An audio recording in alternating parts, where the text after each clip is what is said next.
Blitzcrank once again.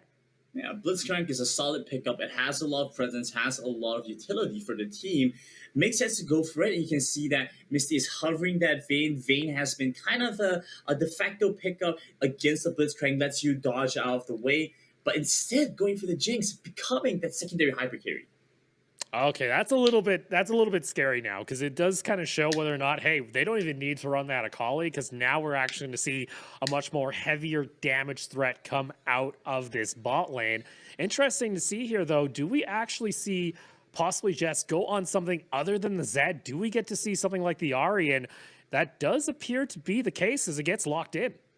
Okay, if we see the Ahri come through, right, then that's a very different dynamic as they just enjoy some dinner right now. Well, I'm just saying, like, there's a Soraka being hovered. I was about to say, you could just, like, look away, play with just the one hand hitting auto attack, and you'll have yourself a good day. Instead, though, it is going to be that Nami once more, but it's the Akali once again from that top lane that is, again, very scary. Well fed in and out of game. The Akali is also going to be a big problem for Inspiring. I don't think they've really come up with a good plan to deal with it just yet. Wait, have they gone for the Zed? Okay. So are we seeing a top lane Zed come out? Are we seeing a lane swap here? That's my wonder here. Are we actually going to see Jess go up and toward that top lane and try and go for that 1v1 up against the Akali? Zed versus Akali is actually a pretty decent matchup for the Zed because you can still land a lot of his spells on the Akali even while she's in the Shroud, even while she's kind of dashing away. You both have a lot of mobility. But at the same time, you don't have the advantage of auto target selection. No more portrait lock, no more trading wheels. You have to go for everything manually. Once the Akali disappears from sight, you have to be able to take the shot and hit it by yourself. I don't doubt Jess's ability to do that. I'm just concerned whether or not putting him into a skill matchup is necessarily the right decision, because in the skill matchup, it could go either way, right? Or it could go neutral. Yeah. But you need him a hit. And putting him in that position there, I'm not sure is what you want. Like, that's the thing. Are we just going to see a skill check that possibly backfires here? And at that point, does that take all hope out the window? We'll have to see. But nonetheless, we're getting ourselves into game. Final pick 2, we didn't get to see it. It's actually going to be that Orianna once again here for Team Volley. We saw it a little bit during the semifinals, and I'm genuinely interested. What are we going to be seeing as far as lane assignments? It looks like, are we just seeing an Ahri up in that top lane and they're just going to play it like that? Okay, I'm a lot happier with Ahri in the top lane. It does seem a little bit strange, a little bit suspect going against this Akali, but you have generally good wave clear, which is going to at least allow you to be able to keep the Akali back. Okay, Go is in for the EXP. I can respect that. Right, you never want to be behind EXP. I'm not sure the value of Flash for the creep there, but I'm gonna go for it. Hey, you got to take those risks. You got to. Like we said, you can't give Volley a single step. All right, you just got to hold the ground here. That seems to be the play. But again, that early harass coming out. Level 2 finally hit here for Jess, so is able to actually get a combo out, but unfortunately is starting to lose a little bit out when it comes into the matchup. We'll keep tabs of it, but here we go. You know what time it is. It's 1 minute on the clock. Do we start to see the invade? We already see that ward actually being put down on the red buff, so looks like it's just a buff to see whether or not they're going to be able to brush that down, but I already see that Orianna looking to hug toward the bot side of the map, but no, they're actually not going to go for the invade.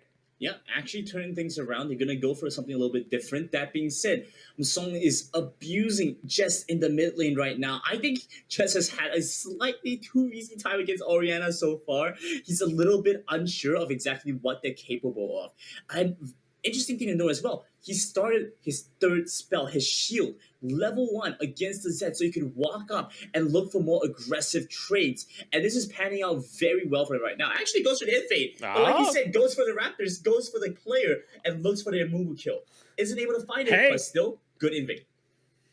They're still sticking around. You take a look at that mini-map, they still have vision of that Amumu, so they do know where they are. Jess, unfortunately, getting poked out so hard in lane pretty much makes it so it's impossible to try and go for a possible play there, and even Musong actually wanted to try and go for a kill, maybe got a little bit too aggressive, but doesn't get taken down. But there you go, back into this jungle domination, it seems, here from the side of Volley, as that's again another scuttle secured, and both scuttles are actually picked up here. That's a nice chunk of gold and experience. Yeah, you can see that Lee Sin is actually moving very far ahead in terms of EXP. In fact, more EXP than the Ahri is in lane. So that gives you a pretty good idea of what we're kind of seeing right now. And once the Dragon's Rage is available, the Amumu starts becoming a lot weaker, isn't going to be able to find a lot of the same opportunities they were going to be able to find otherwise. Laners starting to hit the level 5 mark now, should be seeing a little bit of action, a little aggressiveness come through with this ultimate available. Ulti's available, and oh, there you go. Q comes out. Ultimate use just for the reposition. Actually does get the charm actually underneath tower, and that's some decent damage. Gaming going a little bit too aggressive into the crowd. In comes the Lee Sin underneath tower. Lands the Q. Going for the kill. Gets the kick. The smite is there, but the turret will trade 1 for 1. So it's not the end of the world there, but you do see that aggression toward the top side of the map. This time, when that squishy Ahri's picked up, they say, all right, if you want to go for this, we're going to camp you. Still going to be able to crash the wave into the turret. So this means that Inspire is going to be losing out some gold, going to be losing out some EXP. VY definitely not going to be all too happy about that. It gets at least a return kill, so it's not the end of the world. But at least losing that much is going to be a bit painful for him. Just still trying to hold on into the mid lane right now. The Zed versus the Orianna matchup is a little bit difficult for the Zed up until he gets the items that he needs. But now with the Ghost Blade and maybe even the Dust Blade available, should be able to start killing the Orianna with a little bit of support. Might be difficult to do it outright, to just try and one-shot the Orianna, but maybe with 1 or 2 combos to lower her health first, could start doing that. And once the Orianna is under this kill threat, they could start rotating down bot side. Because frankly, I think holding onto the mid lane and trying to just keep shoving in the wave isn't going to work out this game. Yeah, you can see already that aggression already starting to seep through when it comes to the Sakali. Again, push in the wave, goes for a quick roam, get some vision down. But it's kind of similar to what we saw during the game here for Inspire, where they were kind of patient during their semifinal. But again, this bit you mentioned, hey, for the Zed, it can be a rush matchup. It's starting to look really rough in this mid lane. Just losing out in gold, losing out in EXP, not able to last hit. I mean, you still have some of the residual gold, but it's painful to not be able to pick up much more. And meanwhile, Dragon is up. It's going to be an Ocean Drake. Could be a nice little addition, or it could just be a means to get rolling towards the next Dragon. I do want to say that I see a lot more priority around the Rift Herald instead, though. This Dragon play could be a bit of a bait if they go for it and the Amumu is nearby and ready to try and stop this. If they could go for the Rift Herald instead, I would say that's the safer play, but still going to start it up. Yeah, you still got 45 seconds actually on that Rift Herald. We do see, though, Jess considering going for the roam, but they do have good vision being laid down here. That was put down only about a minute ago from the Orianna. That's a flash forward, though, coming out for the Mumu. Bandage toss is not going to connect. Jess, though, is going to get the ultimate, able to dodge away from the Sonic Wave. And there you go. It's actually a trade back here as they're able to find the 1 kill. Jess able to take it down and also avoid the Shockwave. So no Shockwave being available. This should be Indonesia able to find the fight, but in comes the Akali over the side of the wall. Just has to force the flash out over as well. It's the double kill, and they're going to keep on going. And just like that, you thought you were safe. You thought you had nothing to worry about, but Volley strikes again.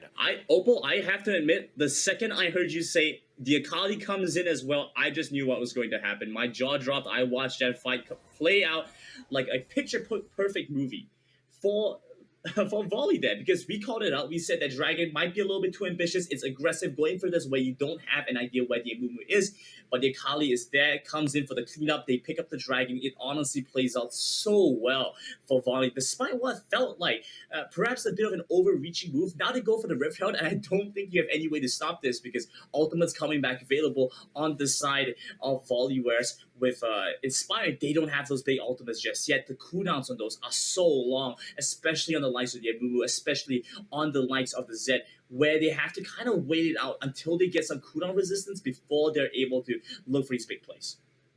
And you see here, it's just the steals coming on in. Unfortunately, this poor Mumu. There is going to be a collapse, though, coming out as that Ahri's nearby. The Lee Sin able to get over to safety. Jesco gets in onto the death market, is able to find the kill. In comes the Akali, but still not able to land that shuriken. Nice and collapse. again, it's one of these situations where Volley goes for that big invade onto a buff on spawn. But they are starting to get caught out, but they just don't get punished for it. It's honestly crazy how aggressive Volley have been able to play, go deep into the enemy jungle, steal away these buffs, and hold on for so long, and barely lose out anything for it. Right? They may have lost the Lee Sin, but it's quite a small loss to be made for how aggressive of a play they were making. As the game progresses, we also saw this in the previous game. They go for these aggressive moves and they snowball off of that. You know, it might seem a little bit difficult or a little bit strange to begin with, but as the game progresses, these aggressive plays ultimately start to pan out in the favor of Volley, whereas on the Inspire side, they have to start allocating the manpower into the lanes to really shove it out well, because frankly, the Ahri going up against the Akali is not going the way they probably would have expected. Ahri is supposed to have a pretty decent time just shoving out the wave, whereas what we're seeing from VY right now, constantly forced under his turret, you know, he doesn't have that much he can do. The Rift Herald coming through right now is just going to exacerbate that problem. And you see there, Rift Herald pop down on toward the top lane, which of course, actually that's going to be your Baron side of the map. Meanwhile, bot lane almost getting hooked there. You see Misty and crew having some difficulty, but there you go. Shelly's popped, and it's just going to get escorted here to the second tower. This poor Ahri, I don't think you can stick around for too long because I feel like you're just going to get dove possibly. But there you go. Tower Shard's going to go on, gets themselves some extra gold, and again, it's just a massive funnel into this Akali. Yeah, no information what the Zed is, no information on where the Amumi is, means that Volley are still going to have a little bit of respect, keep things going pretty slow, keeping them steady, not going to go for the dive just yet. Whereas if you look on the other side, on Inspire, they have to still deal with a number of these threats coming through, because the Akali and the Lee Sin outright win a 2v2 matchup. You're not going to be able to go Ahri and Amumu into Akali and Lee Sin. So now you have to bring in a third member. And if you bring in just from the mid lane, then that takes away a lot of his strength in the mid, where he's going to be able to keep pushing, where he's going to be able to try and control the wave, where he's also being held down.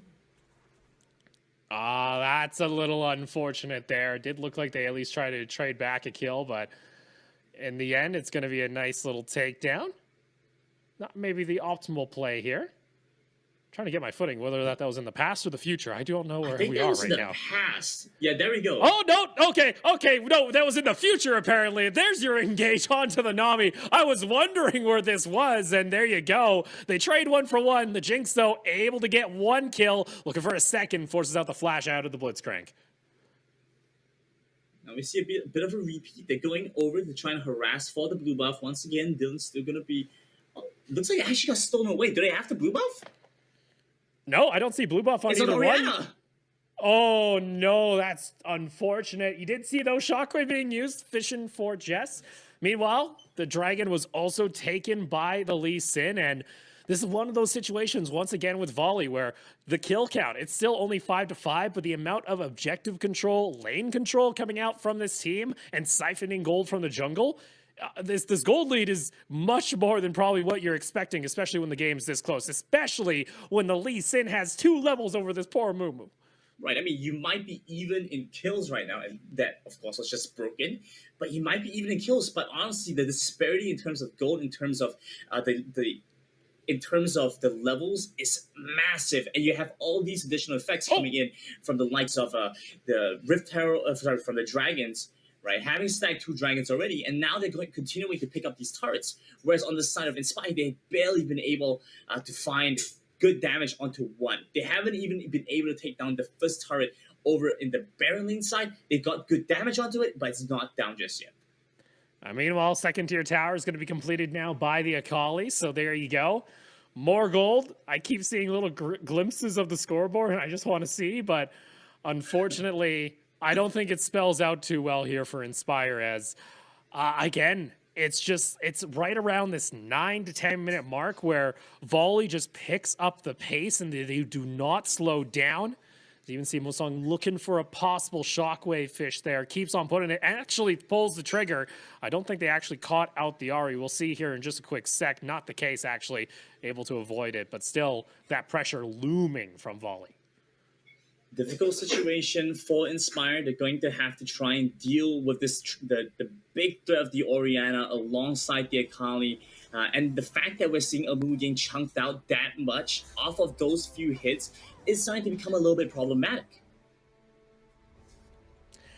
Yeah, at this point, this is a common thing we're starting to see where this poor team is just stuck in their base and they're not able to leave. It's going to get to this point where, again, the gold just kind of gets siphoned out via the jungle camps. You look at the map right now. What is there for the side of Inspire to take? They can't really push forward. They're going to try for this blue buff, but again, rather risky once this mid lane gets pushed out once more here by Misty. And they can just, again, group up for a possible Baron play. Yeah, blue buff wasn't even up, by the way. Now that it's up, we immediately see Volley walking back in, looking to try and contest for this. Newb is nearby as well, so they have kind of vision. They have some kind of vision. They have a little bit of information where they are. They can try and flank them off, taking the jungle once again, denying a movement from any golden EXP here. You saw there. Unfortunately, looks like the 1v1 up in top lane, just trying to avoid the damage. It's not going to happen, though, and that 1v1 goes in favor of the Orianna. It's also now going to be Baron started up here on the side of Volley, and they can always backtrack. Let's see, does Dylan try and find that miracle play like we saw during the semifinal? It's one Mumu against the world. And unfortunately, the world strikes back here as Misty onto that Baron, going pretty low with the Jinx. But there you go, Baron buff secured on the side of Volley as they can now look to close out game 2 and take this match to match point. Not even 15 minutes yet, and they're already looking to try and end things off. Musong the entire time was able to keep split pushing, was able to bring the wave and corral it up to the top side. Great shot coming through, lands onto the big 2 carries on the side. Inspire takes down one and sends the other running back to base. There you go. It's 3 waves, 3 lanes being pushed in at the same time. And the collapse of the base of Inspire is imminent at this point, as unfortunately there's nowhere left to run. You're only on the fountain. Hooks come out, but there you go. First tower goes down, second one in mid, third one on the bot side of the map will follow. And things are looking dire. Final stand here. Does Inspire find the possible play? Shockwave lands onto 3 members into that back line. There's your wombo combo. And unfortunately for Inspire, the base is slowly going to get taken down. They do take down the Jinx, but the Nexus falls. Now a 2-0 lead here for Team Volley.